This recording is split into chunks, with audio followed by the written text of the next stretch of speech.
সম্মানিত সুধী, আসসালামু আলাইকুম। আজ আমরা এসেছি ব্রাহ্মণবাড়িয়া জেলায়, কোন জায়গায়? ওশিউরা গ্রামে। এখানে একটা বিশাল একটি প্রজেক্ট আছে, যে প্রজেক্টে তরমুজ, গ্রীষ্মকালীন তরমুজ এবং সারা বছর যে তরমুজ চাষ হয় সেই তরমুজটা চাষ করা হয়েছে। এবং এ পাশে কিন্তু এখন প্রচুর পরিমাণে তরমুজ আছে, যে দেখুন দর্শক,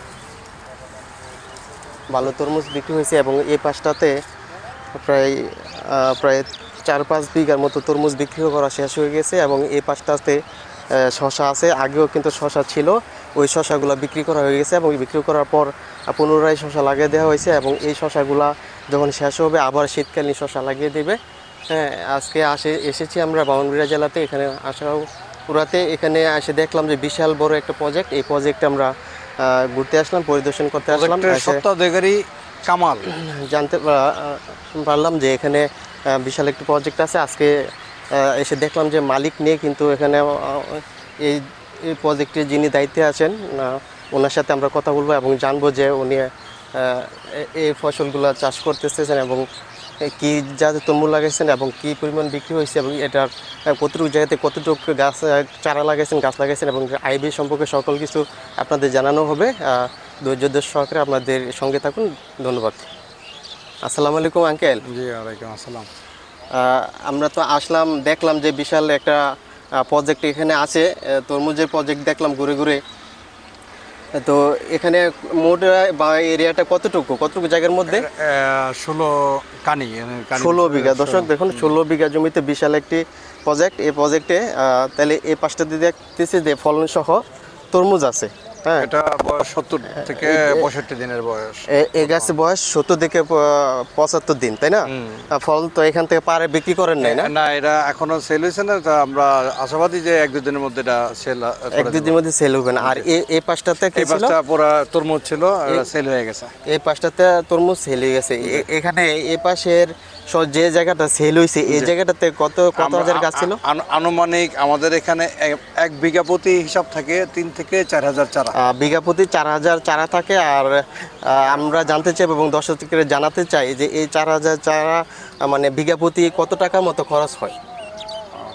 1 বিঘাতে যদি চাষ করতে কত টাকার মতো খরচ হতে পারে? নেট, লেবার কস্ট সব মিলে মোটামুটি 60 থেকে 65 হাজার টাকা। দর্শক, 1 বিঘা জমি চাষ করতে 60 থেকে 70 হাজার টাকা বিক্রি হয়।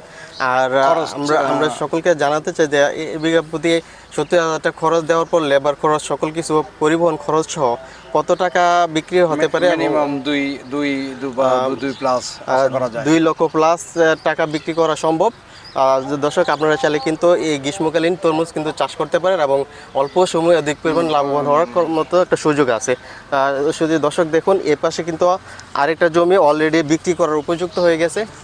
হ্যাঁ, এটা আগামী 1-2 দিনের মধ্যে আগামী 1-2 দিনের মধ্যে এই তরমুজগুলোকে কিন্তু বিক্রি করা হবে।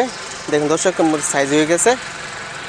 আর এটা এখন কাকা তরমুজ এখন কত টাকা কেজি বিক্রি হচ্ছে? এটা 50 থেকে 55 টাকা অথবা 60 টাকা। 50 থেকে 60 টাকা, 50, 55, 60 টাকা এরকম পাইকারি দরে বিক্রি হচ্ছে। এভাবে কিন্তু এই বাগানের তরমুজগুলো কিন্তু বিক্রি হচ্ছে।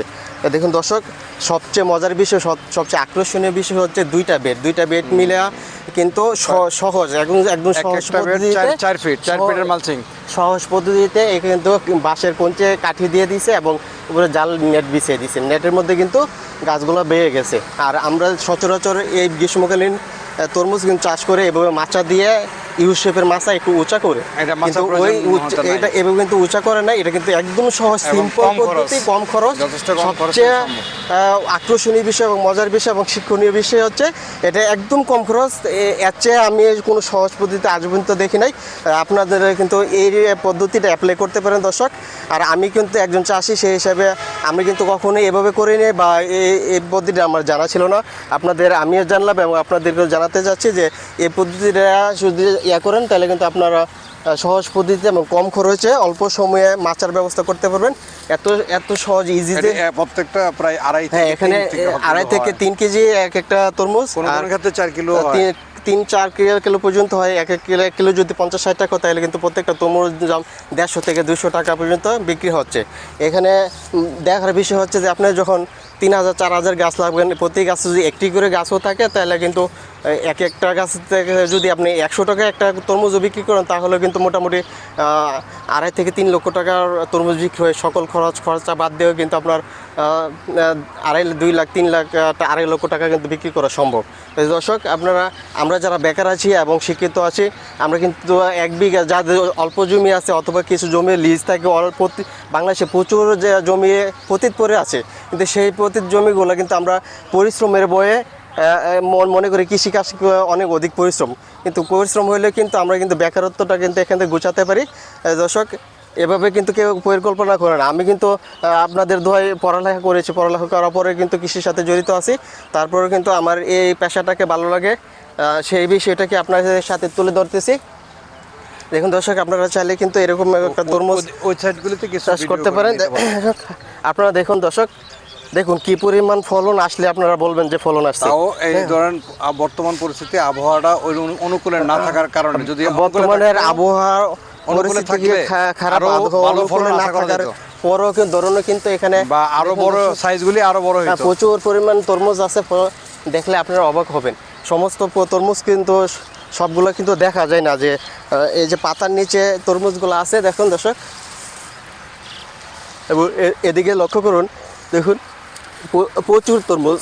কাকা আঙ্কেল আপনারা কি গাছ কি প্রুনিং করছিলেন? না প্রুনিং লাগে, প্রুনিং করতে হয়। প্রুনিং করা হয়েছিল, তারপরে কি ফল কি সবগুলো ফলে রেখে দিছিলেন? না সবগুলি রেখে নেই, আমরা কিছু বাছাই করে নিই। কিছু ছোট যে রিজেক্ট যে ফলগুলো ছিল ওইগুলো বাছাই করে বড় ফলগুলো রাখছে, তারপর কিন্তু এক একটা ফল 2 কেজি 3 কেজি পর্যন্ত ওজন হয়ে গেছে। দর্শক দেখুন যে ফল আর ফল, আপনারা দেখলে অবাক হবেন যে কি পরিমাণ ফল থাকলে আপনার ফলন বলবেন। আবহাওয়া প্রতিকূলে থাকার কারণে কমতি, যদি অনুকূলে থাকতো অবস্থার মধ্যে কিন্তু তাইলেও আরো বেশি আশাবাদী ছিলাম আমরা। হ্যাঁ আঙ্কেল, তো এটার যে তরমুজের জাতটা কি জাতের জাত লাগাইছিলেন? এটা আমি আসলে ওনার নলেজে নেই, অবশ্যই ওনার যেই মালিক পক্ষ অবশ্যই উনি হয়তো জানবে, উনিও এখানকার ম্যানেজার হিসেবে দায়িত্বে আছেন, অত্যন্ত ভালো মানুষ। উনি খুব সুন্দর করে আমাদেরকে বাগানটাকে দেখাচ্ছেন যে কীরকম ফল আসছে। দেখুন দর্শক, প্রচুর ফল।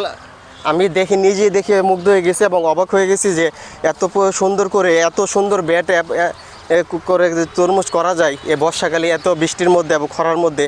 আর মাটিটা কিন্তু তেমন দেখলাম যে এসে মাটিটা কিন্তু একদম বেলে মাটি, বালির পরিমাণ বেশি। এক একটা বালির পরিমাণ বালির জমি বালি দিয়ে ভরাট করেছে, সেই জমি কিন্তু মাটিটা প্রস্তুত করতে, মাটির কণাগুলো দোআঁশ মাটিতে পরিণত করতে কিন্তু অনেক সময় লেগে যায়। সেই অবস্থায় কিন্তু এত সুন্দর ফলন আসছে, অবাক করার মতো বিষয়। আর দর্শক ধন্যবাদ সবাইকে, আসসালামু আলাইকুম। আচ্ছা, এই ভিডিওটা